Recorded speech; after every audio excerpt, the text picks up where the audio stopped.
জীবন আমাদেরকে প্রতিটা ক্ষণ শিক্ষা দেয়। জীবন কিছু দিতে না পারলেও মানুষকে ভালো শিক্ষা দিতে পারে। তো আমিও কিছু কিছু মানুষের কাছ থেকে অনেক কিছু শিখছি, অনেক কিছু দেখছি।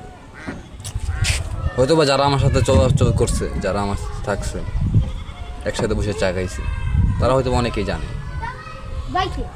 যেহেতু কথা কম বলি, কিন্তু মানুষটা খারাপ নয় জানে।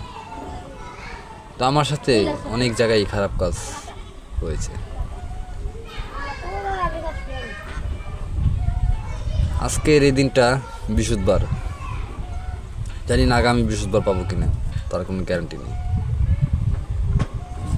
সবাই ভালো থাকবেন, দিনের পথে চলবেন, দেখবেন দিনটা অন্যরকম যাবে। আর আমাদের মোটর জগতে দিন কি জিনিস বুঝতে পারি না আমরা, শুধু অন্ধকার।